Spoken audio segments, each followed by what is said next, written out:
Legends! My name is Zeus, and today is a great day. It includes treats and terrifying stories. It is, of course, Halloween. If you're not watching this on Halloween, you're just here for the story. Welcome to. So I'm going to be reading a story from the complete collections of the Brothers Grimm, which is great. And the title of the story is The Two Travelers. Mountains and valleys never meet, but people often do, especially the good and the bad. So it was the paths of a shoemaker and a tailor crossed during their travels. The tailor was a handsome little fellow, always merry and in good spirits. When he saw the shoemaker coming from the other direction, he recognized his trade by his knapsack, and decided to sing a little ditty just to tease him. First sew the seam, now pull the thread, rub it right, rub it left, and use the wax. Now hit the nail on the head. However, the shoemaker could not take a joke, and made a sour face, as if he had just drunk some vinegar. Indeed, he looked as if he would grab the little tailor by the scruff of his neck. Yet the little fellow began to laugh, handed the shoemaker his bottle, and said, "No harm meant. Just drink and swallow your anger away." The shoemaker took a tremendous swig, and the storm brewing on his face began to blow over. He gave the bottle back to the tailor and said, "I've done ample justice to your bottle. They say that drinking helps, and thirst can mean your end. Say, how would you like to be my traveling companion?" "That's fine with me," answered the tailor, "just as long as you intend to head for the big cities, where there's plenty of work." "That's exactly where I'm going," said the shoemaker. "You can't make a living in a small nest, and the people in the country still prefer to run around barefoot." So they walked on together, putting one foot in front of the other, like weasels in the snow. Both had plenty of time, but very little money. When they came to a city, they went around asking for work. Since the little tailor looked so bright and cheerful, with his rosy red cheeks, everyone was glad to give him some work to do. And if he was really lucky, he would also get a kiss from the master's daughter on his way out the front door. Whenever he rejoined the shoemaker, he always had more in his knapsack than his companion. And the sullen shoemaker would look peevish and remark, "The bigger the fool, the greater his luck." But the tailor would only burst out laughing and start singing. Whatever he earned, he would share with his companion. Whenever he had but a few pennies in his pocket, he would order something good and pound the table in pure delight until the glass began to dance. His motto was, "Easy come, easy go." After they had been traveling for some time, they came to a great forest, which they had to cross to get to the capital city. However, there were two footpaths through it, one that took 7 days, and the other only 2. Neither of the travelers knew which path was shorter. So they sat down under an oak tree to discuss what supplies they would need and how much bread they should take. The shoemaker said, "One should always plan in advance. I'm going to take enough bread for 7 days." "What?" said the tailor. "You think I want to carry bread for 7 days on my back, like a pack animal, and not be able to enjoy the scenery? I'm going to trust in God and not worry about the future. The money in my pocket is as good in summer as in winter, but bread gets dry and moldy in hot weather. My coat always stops at my ankles. There is no reason why we won't be able to find the right path. I'm taking bread enough for 2 days, and that's it for me." So each one bought his own supply of bread, and they went into the forest, trusting in chance. The forest was as quiet as a church. There was no wind, and the brook had stopped murmuring, just as the birds had stopped singing. Not one ray of sun pierced the dense foliage of the trees. The load on the shoemaker's back was so heavy that he did not say a word, and sweat was pouring down his churlish and moody face. On the other hand, the tailor was cheerful as could be. He skipped along whistling with a leaf between his lips or singing a song. God in heaven must be pleased that I am so merry, he thought. So it went for 2 days, but on the third day, when there was still no end to the forest in sight, and the tailor had eaten all his bread, his spirits fell a bit. But he did not lose heart. He kept on trusting in God and in chance. By the end of the third day, however, he lay down under a tree, hungry, and got up hungry the next morning. The same thing happened on the fourth day, and when the shoemaker sat down on a fallen tree and began eating his meal, the tailor could do nothing but look on. When he asked for a little piece of bread, his companion laughed scornfully and said, "You've always been so merry. Now you can see what it feels like to be in a bad way. Birds who sing too early in the morning wind up in the claws of a hawk by evening." In short, the shoemaker showed the tailor no mercy. On the fifth morning, the poor tailor was so exhausted that he could no longer get up, nor could he utter a word. His cheeks were white, and his eyes were red. The shoemaker said to him, "I'll give you a piece of bread today, but in return I'm going to cut out your right eye." The unfortunate tailor wanted desperately to stay alive, and had no choice. He wept one last time with both his eyes, and then extended his head to the shoemaker, who had a heart of stone and cut out the right eye with a sharp knife. Now the tailor recalled the words of his mother, who used to say whenever she caught him nibbling in the pantry, "Eat as much as you want, suffer as much as you must." After he had eaten the bread that cost him dearly, he got up on his legs, forgot his misfortune, and consoled himself with the thought that he could still see well enough with one eye. But on the sixth day, his hunger began getting the better of him, and almost demolished his heart. In the evening he collapsed under a tree, and on the seventh morning he was so worn out that he could not get up, and death peered over his shoulder. "Well, I'll be merciful and give you another piece of bread," said the shoemaker, "but it won't be for nothing. In return, I'm going to cut out your other eye." These words made the tailor realize just how frivolous he had been with his life. He begged the dear Lord for forgiveness and said, "Do what you must, I'll suffer what I must. But just remember, our Lord Almighty will determine the proper time to judge you. And one day you'll have to pay for your evil deed, for I have given you no cause to act like this. Part of my craft demands that I make even stitches. But if I no longer have eyes, I can no longer sew, and I'll have to go begging. So, when you finish blinding me, don't leave me lying here alone, otherwise I'll surely perish." The shoemaker, who had banished God from his heart, took his knife and cut out the left eye. Then he gave the tailor a piece of bread to eat, handed him a stick, and pulled him along behind him.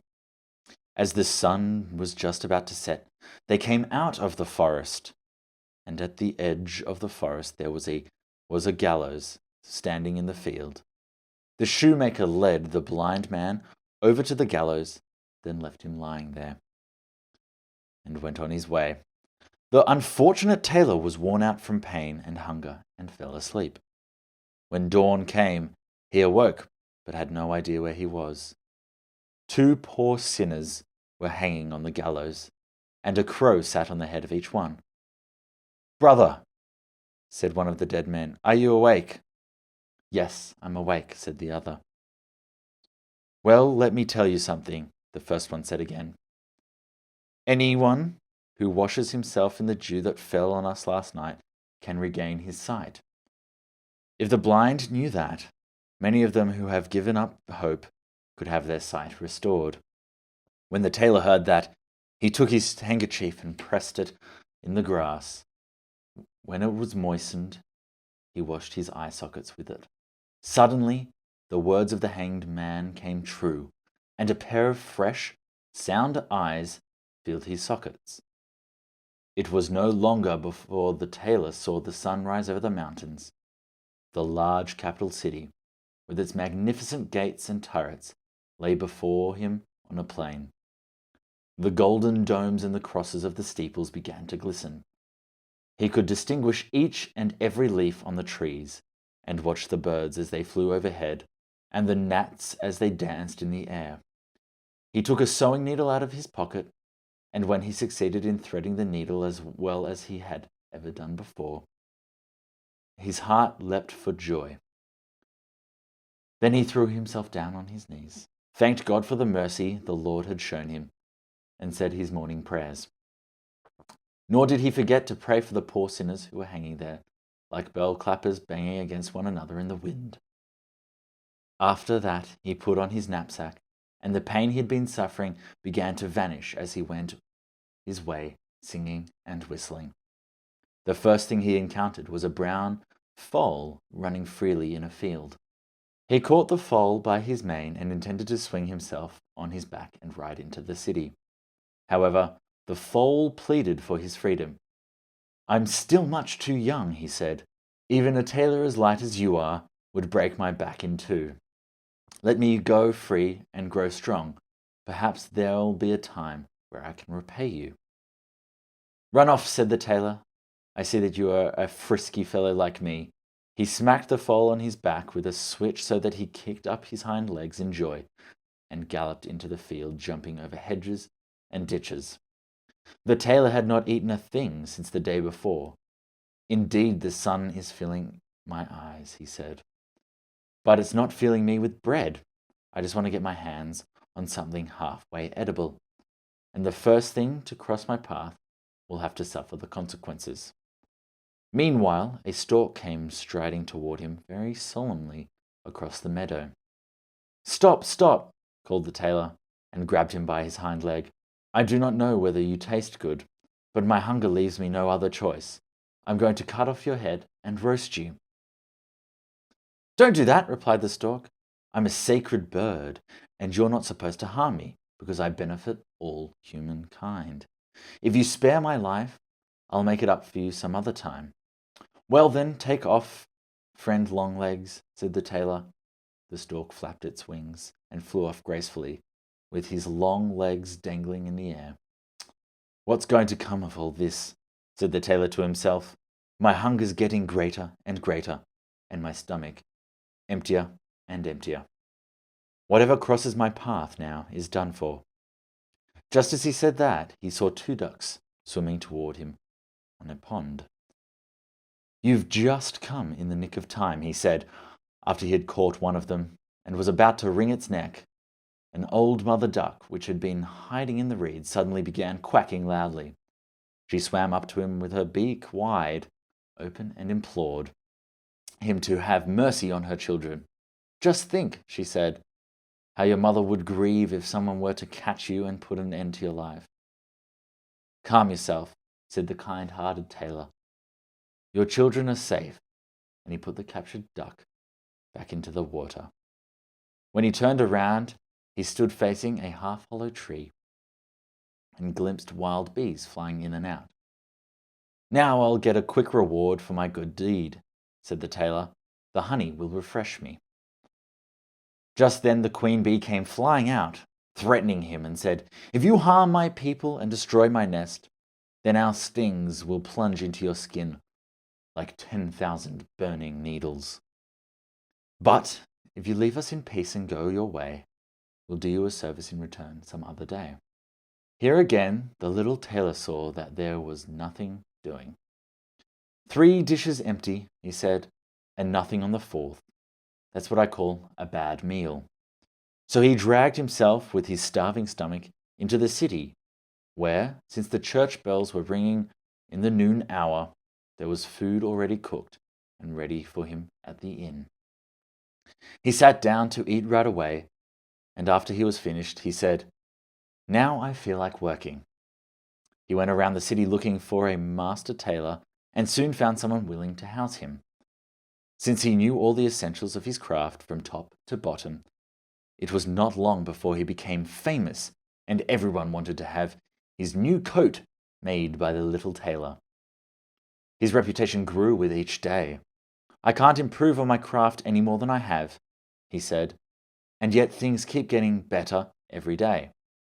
At last the king appointed him court tailor. For the world is full of surprises. That very same day, his former companion, the shoemaker, became court shoemaker. When he caught sight of the tailor and noticed that he had two sound eyes again, his conscience began bothering him, and he thought, "Before he takes revenge on me, I'd better dig his grave." However, he who digs a grave for others shall more than likely fall in himself. In the evening, when it had turned dusk and the shoemaker had finished his work, he sneaked off to the king and said, "Sire, the tailor's an arrogant man. He's been boasting that he can recover the golden crown that was lost hundreds of years ago." "I'd certainly appreciate having it back," said the king, and he summoned the tailor the next day and ordered him to bring back the crown or to leave the city forever. "Oh," thought the tailor, "only a fool promises the impossible.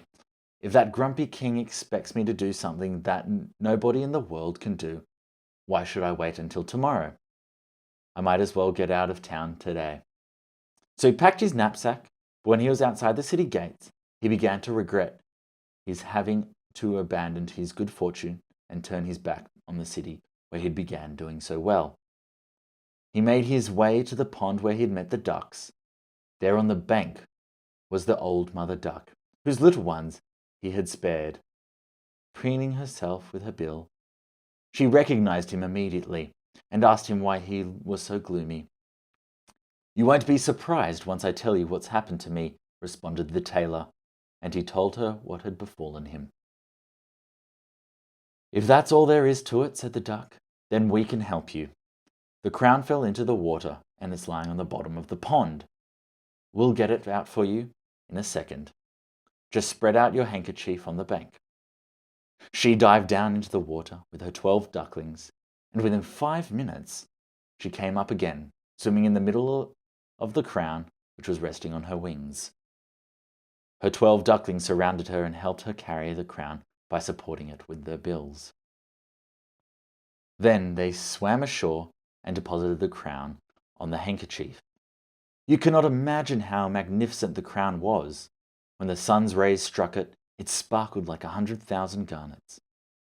The tailor tied the 4 corners of the handkerchief together and carried the crown to the king, who was overjoyed and hung a gold chain around the tailor's neck.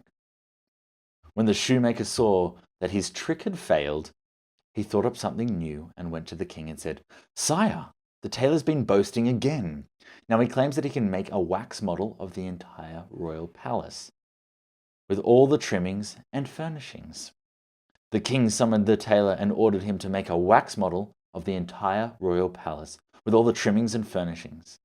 And if he did not succeed in building one, or if a single nail were missing on a wall, he would have to spend the rest of his life in an underground dungeon. "It's getting worse and worse," the tailor thought. "It's more than anyone can bear."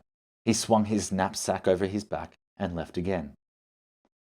When he got to the hollow tree, and the queen bee asked him whether he had a stiff neck, since he was holding his head in such a strange way. "Oh no," said the tailor. "Something else is bothering me." And he told her what the king had demanded of him. The bees began to buzz and hum along themselves, and the queen bee said, "Just go home for now and come back tomorrow about this time and bring a large cloth with you. Everything will be all right." So he turned around while the bees flew straight to the royal palace and right through the open windows. They crawled around in every nook and cranny and inspected everything very carefully. Then they zoomed back and built a wax model of the palace so quickly you would have thought it was actually growing before your eyes. It was finished that very evening, and when the tailor came the next morning, he found the whole building standing there in all its splendor, and not a nail was missing in the walls, nor a tile on the roof. Moreover, It was snow white and very delicate, and smelt as sweet as honey. The tailor wrapped it carefully in his cloth and brought it to the king, who could not get over his surprise. He put the model in his largest hall and rewarded the tailor with a big stone house. The shoemaker, however, was persistent. He went to the king a third time and said, "Sire, it's come to the tailor's attention that there's no water in the castle courtyard.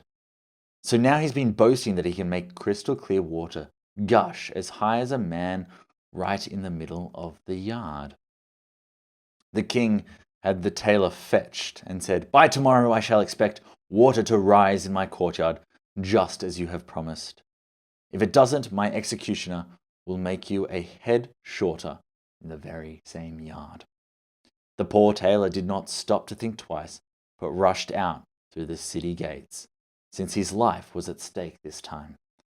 Tears rolled down his cheek, and as he walked along in his gloomy state, the foal, whose freedom he had granted some time ago, came galloping up to him. The foal had, in the meantime, grown up to be a fine bay horse. "Now the hour has arrived," the horse said to him, "for me to repay you for your good deed. I know already what you need, and help is near at hand. Just climb up on my back, for now I can carry two like you." The tailor took heart again and mounted the horse with one jump. Into the city the horse galloped, and then straight into the courtyard. Quick as lightning, he sped around the yard 3 times, and on the 3rd time he fell to the ground. There was a dreadful crash, and suddenly a piece of earth in the middle of the courtyard shot up into the air like a bullet and flew out over the castle. Immediately, a stream of water gushed forth as high as a man on horseback. The water was as clear as crystal, and the sunbeams began to dance on it. When the king saw that, he jumped up in amazement and went to embrace the little tailor in the presence of his entire court. The tailor's good fortune did not last long, however. The king had more than enough daughters, one more beautiful than the next, but no sons. The wicked shoemaker now went to the king a 4th time and said, "Sire, the tailor's arrogance has not subsided. Now he's boasting that if he wanted to, he could have a son brought to your majesty through the air." The king had the tailor summoned and said, "If you can have a son brought to me within 9 days, you shall have my oldest daughter for your wife." This reward is certainly great, but the tailor thought to himself, "Normally I'd do anything to get it, but the cherries are hanging too high for me. If I were to climb after them, the branch would break, and I'd fall to the ground." He went home, sat down at his work table, crossed his legs, and pondered what he should do. At last he exclaimed, "It won't work. I can't live here in peace any more. I've got to get away." The tailor packed his knapsack and rushed out through the city gate. When he came to the meadows, he spotted his old friend, the stork, who was pacing back and forth like a worldly philosopher. From time to time, he stopped to inspect a frog up close until he finally swallowed it up in one gulp. The stork came over and greeted him. "I see you've got your knapsack on your back. Why do you want to leave the city?"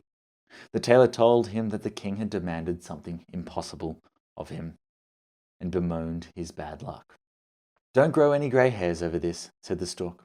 "I'll help you out of this predicament. I have been bringing babies to the city for a long time now. For once, I can also make it my business to fetch a little prince out of the well. Go home and calm yourself. Just be at the palace 9 days from now, and I'll be there too." The little tailor went home and made sure to be on time at the palace. Soon after, the stork came flying and knocked on the window. The tailor opened it for him, and Daddy Longlegs climbed cautiously inside and strode solemnly across the smooth marble floor. In his beak he was carrying a baby who was as lovely as an angel and who stretched out his arms toward the queen. The stork set the baby down in her lap, and she hugged and kissed him and was overcome with joy.